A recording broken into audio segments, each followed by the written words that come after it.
할렐루야.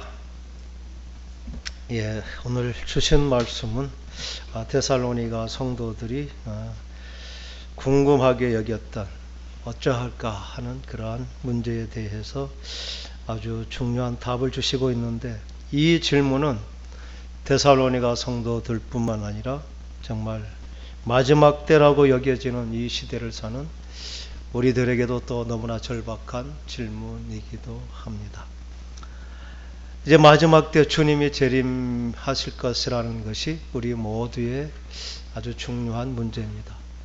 하나님께서 구원자를 보내주시겠다는 약속, 그리고 예수님께서 우리의 구원을 위해서 십자가에 대신 죽으시고 또 부활하여 우리에게 영원한 생명이 있음을 알게 해 주신다는 약속, 그리고 예수님께서는 하늘에 올라가셔서 성령을 대신 보내주시면서 이 성령이 영원히 있을 것이 아니라 내가 다시 내려오겠다는 주님의 재림에 대한 약속이 우리 믿는 자의 마지막 이루어질 약속입니다. 그래서 이제 점점 시대를 보면서 또 자연 환경이 파괴, 그리고 약속된 여러 가지 증거들이 하나씩 분명해지면서 주님의 재림의 때가 임박했다는 것을 느끼면서 과연 주님의 때에 어떤 일이 일어날 것에 대한 그러한 의문이 생기고, 또 그것이 때로는 너무 과해서 우리의 신앙을 또 잘못된 길로 인도하기도 하는 것입니다.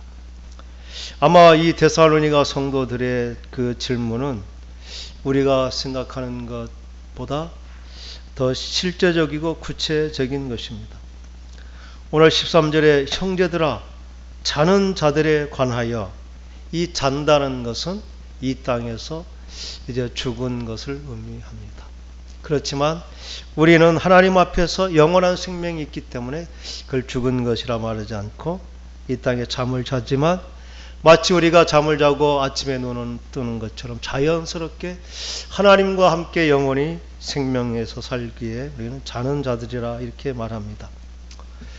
데살로니가 교회는 정말 극심한 박해 가운데 이 마지막 주님과 함께할 영원한 생명을 소망하면서 주님이 곧 재림하시고 주님이 우리를 다시 정말 영원한 생명체로 부활시켜 주시고 우리가 주님과 더불어 영원히 살 것이라는 그러한 소망을 가지고 살아가고 있습니다.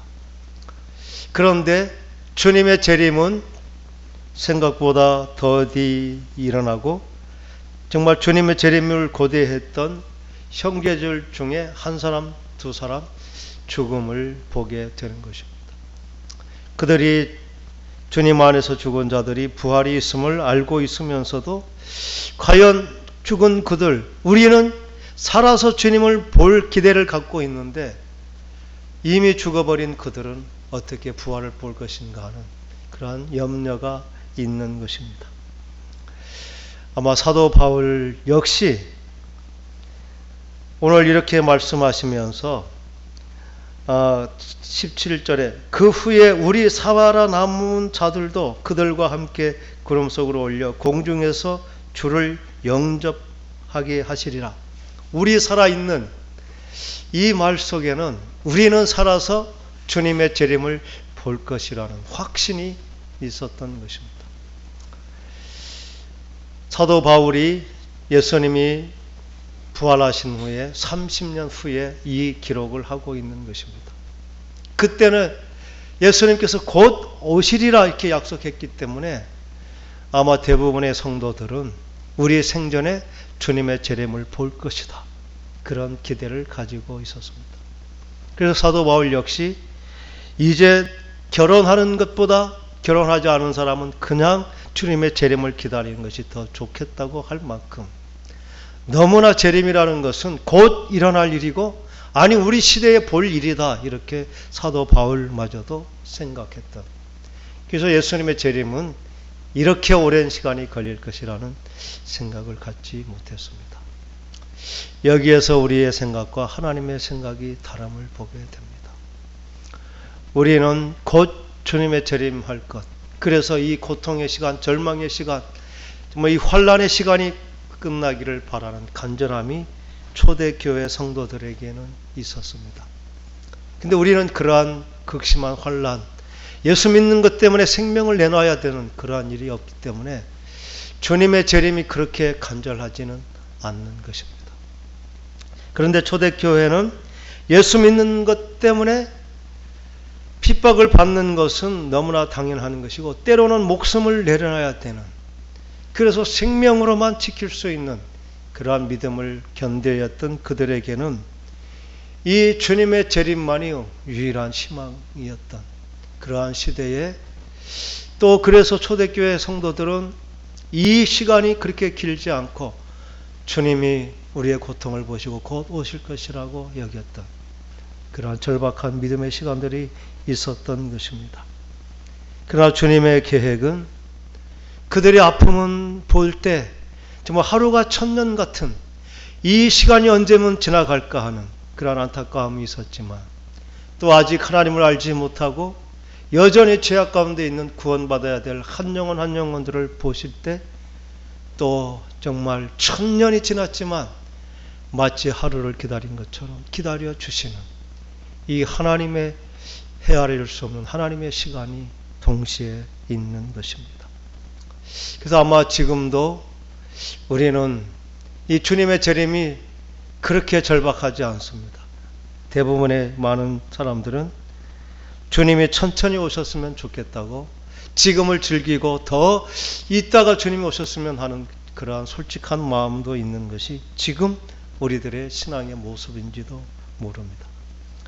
그런데 데살로니가 교회 그리고 초대교회 성도들은 이 신앙을 지켜가는 것, 그것은 곧 생명을 내놓고 그러한 고통과 정말 환난, 핍박, 믿는 것 때문에 당하는 손해, 그래서 지금 받는 고난은 장차 얻을 영광과 좋게 비교할 수 없으니 더 참고 인내하고 기다리라, 이런 메시지가 계속해서 초대교회에 주어질 수밖에 없었던 것입니다. 그렇게 곧 주님이 오실 것을 기대하는 가운데 먼저 죽은 그러한 믿음 안에 죽은 사람들, 과연 그들은 어떻게 될 것인가 하는 질문이 이 데살로니가 교회 성도들의 실제적인 가장 중요한 질문이었습니다. 그래서 그에 대한 대답으로 사도 바울이 대답해 주는 그러한 글입니다. 이게 그 성도들에게도 적용되는 것이지만 지금 21세기를 사는 우리들에게도 동일한 것입니다. 예수 믿다가 먼저 죽은 그 사람들은 주님의 임자 재림 때 어떻게 될 것인가, 그러한 질문을 갖게 됩니다. 오늘 주님의 말씀은 그것입니다. 우리가 예수께서 죽으셨다가 다시 살아나심을 믿을진대 이와 같이 예수 안에 있는 자들도 하나님이 그와 함께 데리고 오시리라. 이 말은 주님이 강림하실 때에, 주님이 다시 오실 때에 주님만 오는 것이 아니라 예수 믿고 이미 잠드는, 이미 죽어있는 그들을 먼저 부활시켜서 그들과 함께 오실 것이다, 이렇게 말씀하는 것입니다. 이와 같이 예수 안에서 자는 자들도 하나님이 그와 함께 데리고 오시리라. 우리가 주의 말씀으로 너희에게 이것을 말하노니 주께서 강림하실 때까지 우리 살아남아 있는 자도 자는 자보다 결코 앞서지 못하리라. 우리의 부활이 있겠지만 우리의 부활보다 먼저 죽은 자들의 부활이 먼저다. 그래서 우리는 주님이 오시면 우리의 몸은 이제 호련히 한순간에 영원한 부활의 생명체로 변화될 것이라는 약속입니다. 우리는 죽은 자들은 이제 육신은 죽어서 땅에 묻히고 그들의 영혼은 하나님의 품에 이미 올라가 있게 되는 것입니다.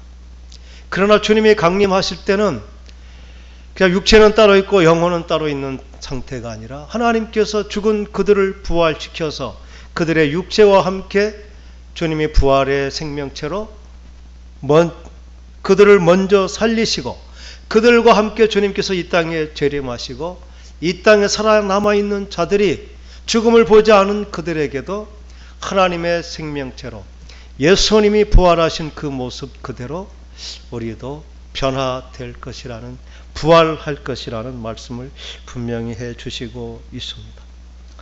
그래서 오늘 주님께서 그때 오실 때는 주께서 호령과 천사장의 큰 소리, 그리고 하나님의 나팔 소리가 하늘로부터 정말 온 천하에 퍼질 것이다.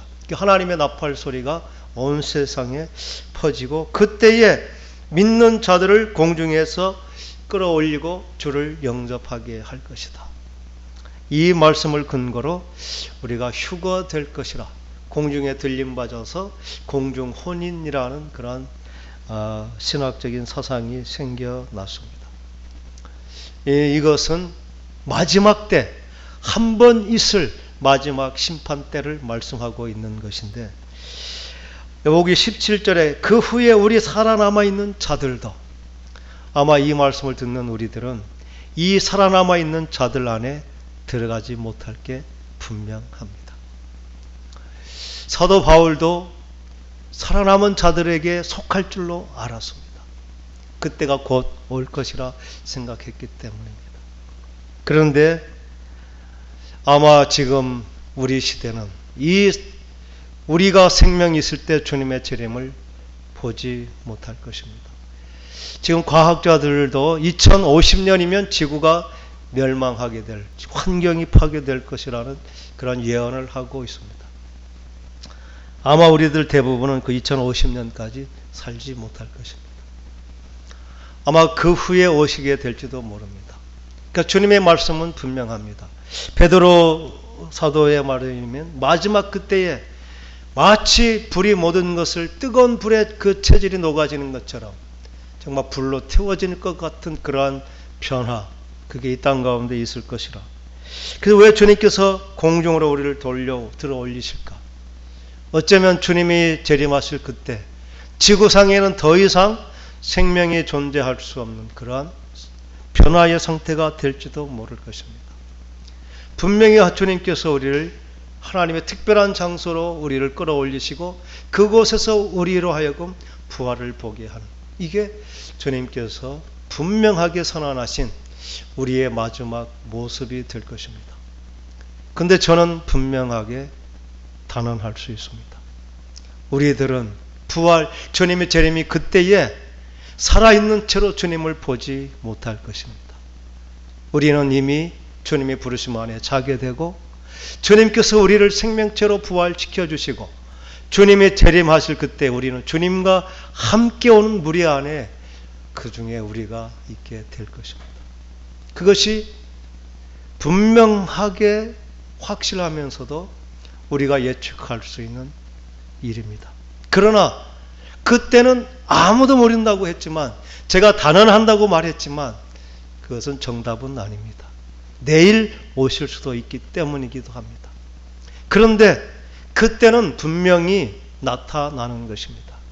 정말 온 세상에 울려 퍼지는 하나님의 나팔 소리가, 또 천지를 진동하는 나팔 소리가 분명히 있을 것이고, 또 살아있는 자들은 주님께서 특별히 들어 올려서 그곳에서 주님을 맞이하게 하는 그런 급격한 변화가 있을 것입니다.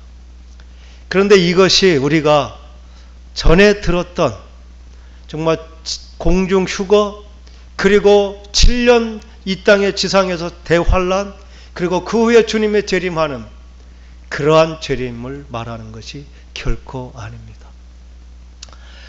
우리는 계시록을 시대적으로, 또 그게 미리 예언된 어떤 미래의 시간표로 잘못 계산함으로 이 주님의 재림에 대해서 여러 가지 정말 신학적인 생각들을 만들어 냈습니다. 그것은 하나님의 말씀을 인간적인 시간으로 계산한 시간 오류가 전부 대부분인 것입니다. 지금 우리가 주님의 재림에 대해서 전천년설, 후천년설, 무천년설, 이렇게 정말 신학적인 것으로 정리를 하고 있습니다. 우리가 제일 많이 들었던 것이 세대주의적 전천년설이라는 그러한 생각을 가졌습니다.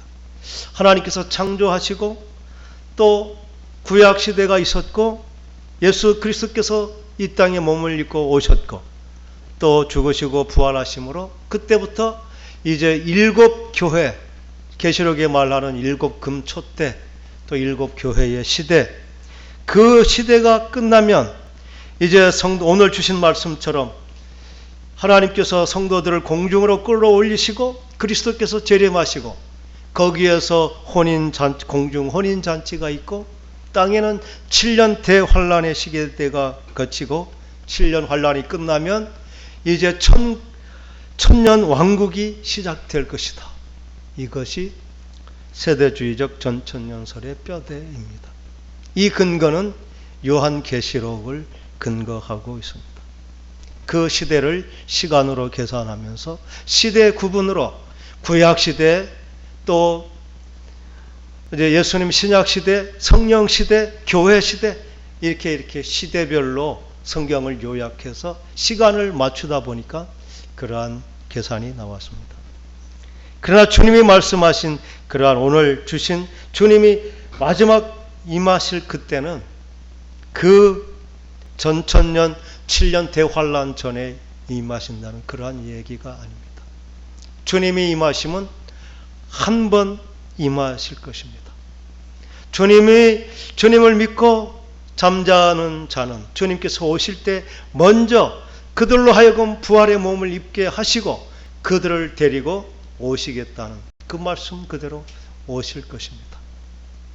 근데 그때 살아남아 있는 자들, 그것은 주님이 정하신 그때까지 믿음을 지키며 살아남아 있는 자들일 것입니다.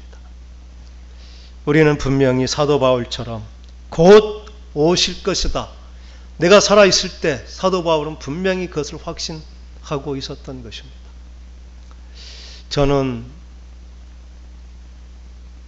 개인적인 신앙일 수도 있습니다. 저는 주님께서 먼저 주 안에서 죽은 자들, 그들을 부활시킨 그 무리 가운데 제가 있을 것이라는 그러한 분명한 생각을 가지고 있습니다. 왜냐하면 우리의 생각보다 주님의 사랑이 크고 주님의 기다리심은 우리가 기다리는 것보다 더 오래 기다려 주셨기 때문입니다. 초대교회 성도들은 주여 오시옵소서, 주님의 오심이 유일한 그들의 희망이었습니다. 절박해서 다른 희망을 찾을 수 없기 때문에 믿음을 지켜가는 것이 생명을 내놓고 고난을 견디는 그 시간이었기 때문에 그들은 재림이 너무나 절박했는데 우리 시대는 그렇게 믿는 것 때문에 고난을 받는 시대는 아닙니다. 물론 중국이나 북한 또 여러 가지 정말 복음이 전해지지 않는 그러한 핍박받는 나라들도 있습니다. 그러나 그들도 초대교회 성도들의 받은 핍박에 비하면 그것은 비교할 수가 없습니다. 하나님이 원하시는 것은 한 영혼이라도 더 구원받는, 그래서 하나님이 원하시는 것은 모두가 회개하여 구원받기에 이르기를 원하시는 것, 죽지 않고 회개하고 구원받는 것을 하나님은 원하신다. 이 하나님이 원하심이 있기 때문에 그 주님의 재림의 때는 우리의 생각보다 늦춰진다고 믿는 것입니다. 그런데 우리가 지금 이 확신을 가지면서 그러면은 이 마지막 때에 살아가는 것은 어떤 특별한 증표가 있어야 된다고 생각하면서 많은 이단들은 이 종말의 때를 빌미로 사람들로 하여금 불안 가운데 정말 열심내게 하는 그러한 일들을 하고 있습니다. 마태복음에는 종말의 때를 이제 두 가지를 말해주고 있습니다. 열처녀의 비유를 통해서 우리가 지금 믿음을 지키고 우리가 생명이 있을 그때에 우리가 해야 될 준비가 무엇인가? 그것은 이미 우리가 준비된 등불에 기름을 준비해서 언제든지 주님이 오시면 주님을 맞을 준비를 하는, 게으르지 않고 깨어있는 그러한 믿음의 삶을 사는 삶이 돼야 된다. 등불은 주님께서 주신 어떤 생명의 불, 그게 성령이 불이라고 말할 수 있습니다. 그 불이 꺼지지 않는 것, 그들이 준비할 기름, 그것은 끝까지 그 하나님을 믿고 의지하는 그들의 믿음일 것입니다. 우리가 주님이 더디 온다고 우리의 믿음을 저버려도 정말 나중에 주님이 임박함이 보이면 그때 하면 되겠지. 그러한 생각으로 우리의 믿음을 느슨하게 정말 믿음을 갖지 못한 상태로 살아가는 어리석은 자처럼 되지 말고 언제든지 주님이 오시면 맞을 수 있는 그러한 이미 준비된 그 등불, 이미 우리 가운데 주신 성령의 감동을 꺼뜨리지 말고 믿음 안에 계속 우리가 살아갈라. 이게 마지막 때 우리가 해야 될 준비인 것입니다.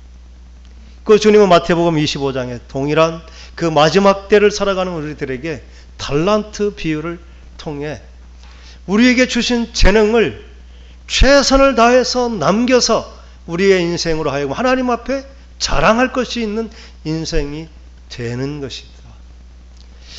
대부분의 사람들은 우리가 마지막 때에 구원받을 자격을 얻기 위해서 충성하고 열심히 해서 합격증 받는 그러한 성도가 되라고 말합니다.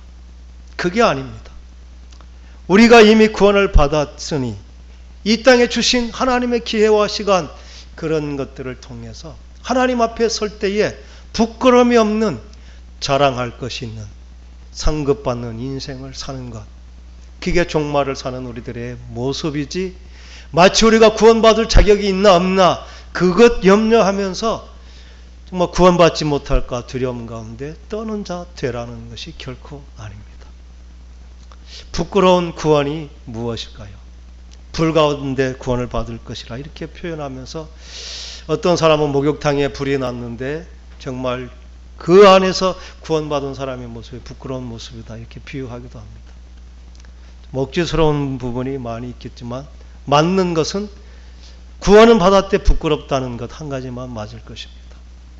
이 부끄러운 구원은 정말 말세의 때에 내가 해야 될 일을 알지 못하고 세상 쫓아가다가 정말 주님이 종말이 있다고 분명히 말씀하셨는데 심판받을 것이다. 우리가 이 땅에 산 우리의 삶이 불로 심판되고 금은 남고 지푸라기는 다 불살라질 것이다. 그 말씀을 믿지 못하고 이 땅에 없어질 돈과 명예와 권력, 이생의 자랑, 안목의 정욕, 또 육신의 정욕을 쫓아갔던 그 삶이 부끄러울 것입니다. 왜 내가 이 주님 앞에 설 날이 있을 것을 알면서도 정말 금과 은과 같은 그 보화를 남기지 못했을까? 모두가 상급받고 자랑 정말 영광스러운데 혼자만 상급이 없는, 아무도 주목해 주지 않는 빈손인 그 천국에서의 삶, 이게 부끄러운 것입니다.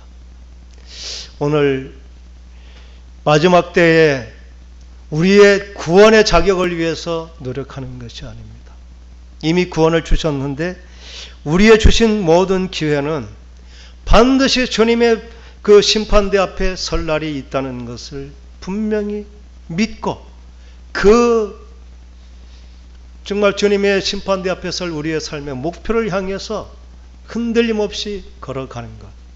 그래서 이 땅에 정말 불로 사그라져서 없어질 지푸라기 같은 시간, 그리고 불로도 영원히 사라지지 않은 금과 은과 같은 그러한 열매 맺는 삶, 그것이 무엇인지를 분별하면서 살아가는 것, 그게 우리가 말세를 사는 그러한 모습입니다.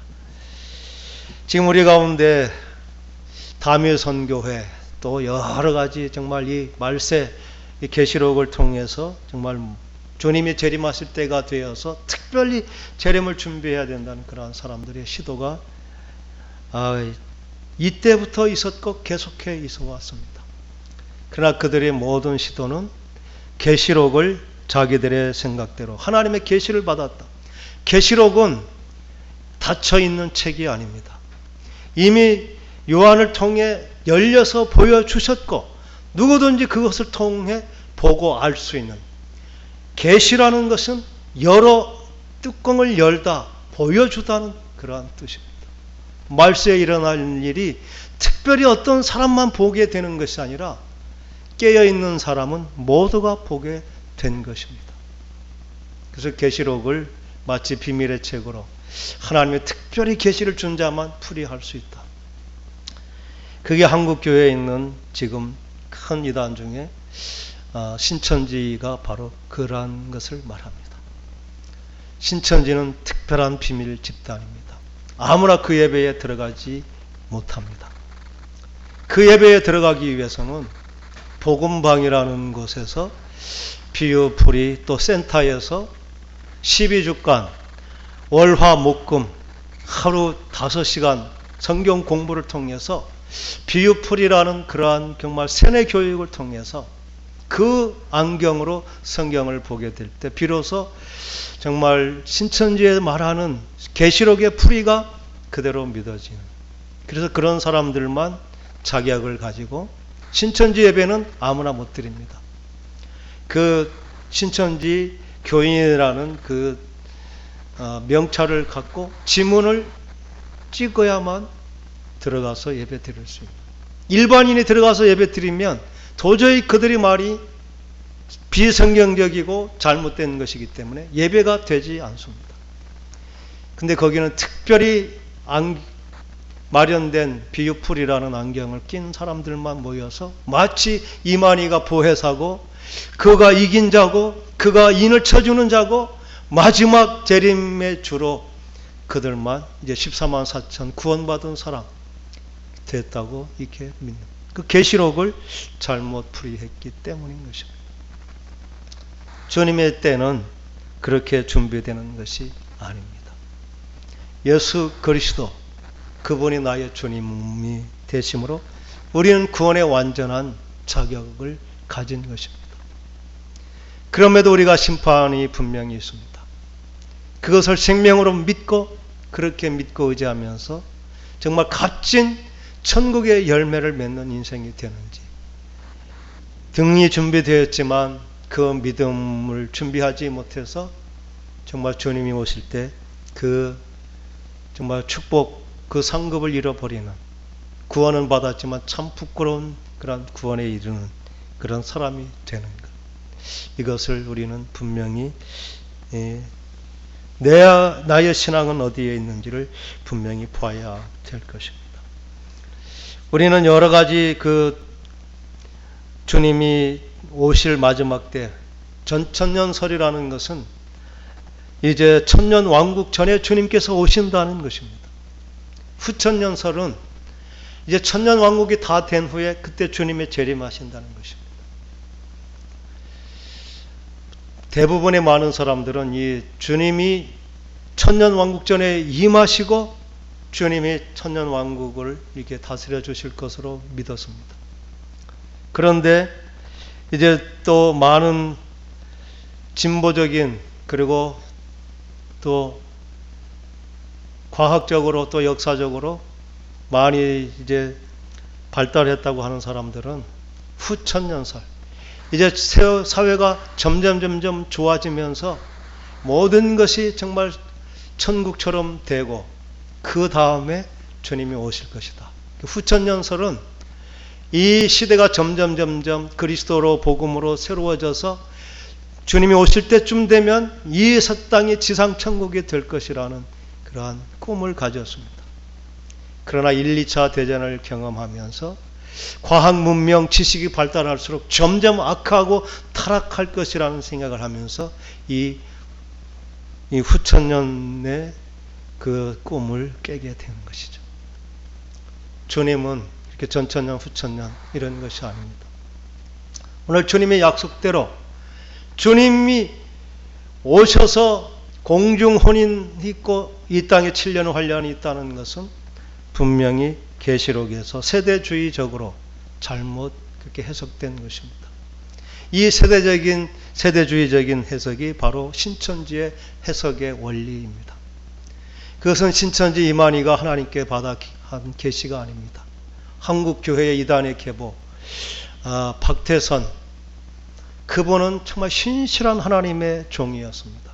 너무나 절박하고 할 것이 정말 주님을 의지할 것밖에 없은 가난한 심령, 병든 육체를 가지고 하나님께 부르짖을 때 하나님께서 그를 구원하시고 놀라운 능력을 주셨습니다. 그런데 그에게서 능력이 있고 많은 추종자들이 생기면서 그는 교만하여 하나님의 자리에 올라가 버렸습니다. 그래서 그때 바로 이 비유풀이가 시작되고 세대주의적인 해석이 시작되면서 자기가 마치 재림주가 되어버린, 교주가 되어버린 그 뿌리가 계속해서 유재열 장막성전, 그 다음에 신천지 이만희 이렇게 배운 대로 내려오면서 자기도 그 박태선 때는 100만 신도가 있었을 만큼 그렇게 막강한 세력을 가졌던, 그래서 정말 이단으로 성공한 그 집단의 배움이 물려져서 이만희도 그렇게 큰 기업을 하나 만들어낸 것입니다. 그 해석법이 바로 세대주의적으로 성경을 풀이하고 지금은 보혜사 성령 시대가 지났고 또 이제 그 계시록을 본 새로운 요한, 그에게 말씀해 주시고 그의 말을 듣는 자는 인을 맞고 14만 4천이 될 것이다. 그들이 시온산에 임할 것이고 그게 천국이 구원받은 하나님의 백성들 천년 왕국 될 것이다. 이게 바로 신천지가 말하는 그 새 하늘 새 땅 구원받은 14만 4천 무리, 자기들의 예배 안에 들어온 사람만 구원받은 그 사람이라 이렇게 말하는 것입니다. 세대주의적인 잘못된 성경 해석이 얼마나 위험한가를 보여주게 됩니다. 참으로 놀라운 것은 그들이 빠지기 전에 그들의 정체를 알면 안 빠질 수 있는데 모르고 빠지면 결코 헤어나기가 어렵다는 사실입니다. 너무나 정말 그 오랜 역사와 전통과 임상의 실험을 거친 그러한 교리이기 때문에 일반 성도들은 그 교리의 오점을 발견하지 못합니다. 비유풀이가 너무나 성경적인 것 같고 신기하고 재미있고 또 그런 것 같기 때문에, 그래서 거기 빠진 사람들은 이만희가 죽고 그가 영원한 정말 구원자가 아님을 알고 난 후에 아마 그들은 신앙의 방황을 하게 될 것입니다. 그 전까지는 대부분의 사람들은 결코 자신들이 잘못된 교리에 빠졌다는 생각을 갖지 못할 것입니다. 구원은 예수 그리스도 그 보혈의 공로 외에 그 어떤 약속도 없습니다. 요한계시록은 비밀 코드로 특별히 하나님의 계시를 통해서 풀어지는 것이 아닙니다. 정상적인 믿음의 눈으로 구원자는 이미 죽임 당하셨지만 살아나신 어린 양 예수, 그에게 오는 것이지 그 외에 다른 사람이 어떤 능력을 받았거나 성령의 계시를 받았거나 그렇게 해서 그가 구원자가 된다는 것은 결코 성경에 그렇게 말하지 않습니다. 우리가 받은 구원 그 외에 다른 구원이 필요한 것이 아닙니다. 우리는 이미 구원의 확실한 자격과 조건을 갖춘, 그래서 우리는 이 두 무리 중에 한 무리에 있을 것입니다. 주님이 마지막 심판 때에 죽었다가 주님과 함께 부활의 몸을 입고 이 땅에 내려와서 남아있는 성도들을 맞을 것인가, 아니면 내가 살아있는 동안 믿음을 지켜서 재림하실 주님을 내가 볼 것인가, 그 둘 중에 하나, 이게 우리들의 모습인 것입니다. 우리들은 그날을 고대하며 기다릴 필요가 없습니다. 하나님께서 우리에게 주신 이 땅의 삶, 그때까지 조금이라도 주님이 마지막 심판하실 그때에 자랑과 상급이 있는 인생이 되는 것, 나의 신앙을 통해서 우리의 가정이 믿음의 가문으로 세워지는 것, 나로 하여금 한 영혼이라도 더 구원받은 하나님의 백성이 되게 하는 것, 이것이 우리가 힘써 애써 노력해야 될 우리의 과제인 것입니다. 주님의 재림은 죽어 있거나 살아 있거나 빨리 죽거나 더 오래 살거나 이 문제가 아닙니다. 지금 죽거나 100년을 10년을 더 살거나 우리의 구원은 동일합니다. 그런데 다름이 있다면 내가 하나님 앞에 어떤 상급을 더 남기고 갈 것인가, 이 차이가 있을 뿐입니다. 먼저 죽은 자가 결코 우리보다 뒤지지 않다는 사실을 말씀하고 있습니다. 그래서 우리는 다시 만날 텐데 오늘 이 복음을 들음으로 인하여 우리의 인생이 더 정말 하나님 앞에 가치 있고 또 정말 유익한 시간이 되는 것, 그것은 반드시 있을 종말이 때 심판대 앞에 우리의 인생은 서게 될 것이라는 사실을 분명히 깨닫고 더 열심히 우리의 믿음의 경주를 하는 것, 그것이 더 복된 인생인 줄 믿습니다. 그렇게 분명한 구원의 확신을 가지고 이 종말의 때는 이미 많은 사람들이 경험했고 우리도 경험할 것이고 다른 어떤 것이 필요치 않다는 생각, 그래서 후회 없이 최선을 다해서 달려가는 것, 그것만이 유일한 종말을 준비하는 최선의 길임을 다시 우리가 생각하면서 정말 주님의 재림은 모두에게 축복이요 최고의 영광이다, 이러한 믿음을 가지고 담대하게 우리의 신앙을 살아가는 저와 여러분 될 수 있기를 간절히 축원합니다. 기도하겠습니다.